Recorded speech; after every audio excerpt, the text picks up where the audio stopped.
Fala pessoal, quarto pilar da riqueza, né? A maioria das pessoas conhece e gosta, óbvio, você deve gostar muito disso, de ver crescer a riqueza. Então o quarto pilar é crescer a riqueza, né?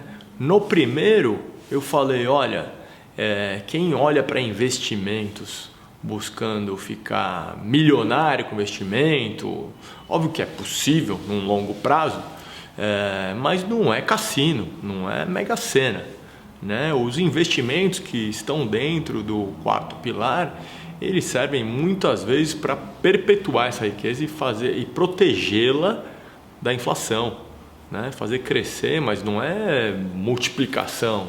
Isso aí é possível, tem muito risco, mas não é normal, tá? É possível, mas não é provável que multiplique. A não ser que tenha, né, algumas situações aí que não é o que a gente vê no dia a dia. E sim, nosso trabalho é de fazer, como eu falei, proteger da inflação e crescer mais um longo prazo, tá? Então, o quarto pilar de fazer crescer a riqueza, a gente está falando de investimentos, né? Já dei aí o spoiler.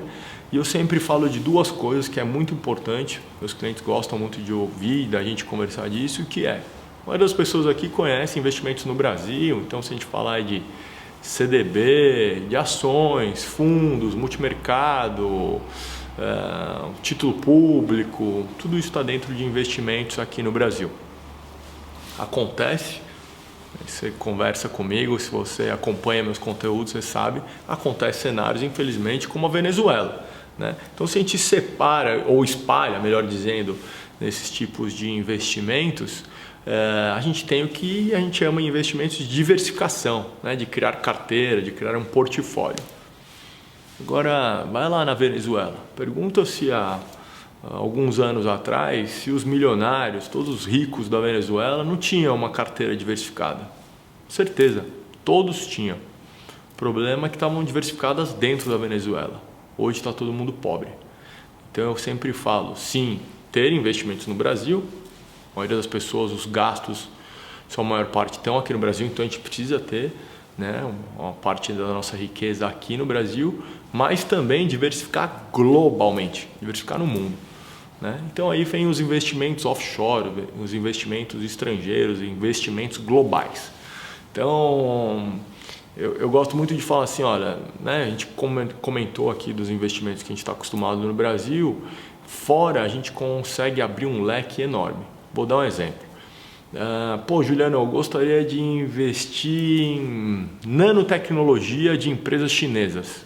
É possível a gente ter esse nível de detalhe. Eu gostaria de investir em algo que no Brasil não é permitido, que é cannabis na Europa. Tem esse nível de detalhe, de capilaridade nos investimentos. Então, eu adoro empreender, sou um empreendedor, mas não dá para a gente empreender em várias áreas porque não é nosso conhecimento. Então, eu sei que, sei lá, agora o metaverso é a bola da vez, está crescendo e eu gostaria de investir no metaverso. Existe como a gente fazer isso. Então, é muito importante a gente ter um bom balanceamento e uma diversificação global. Não tem por que a gente só olhar para o nosso quintal.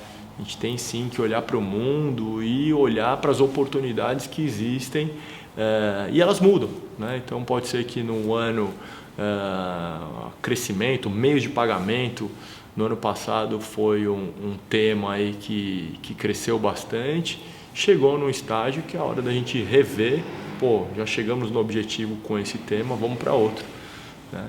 Então isso é muito legal a gente conversar.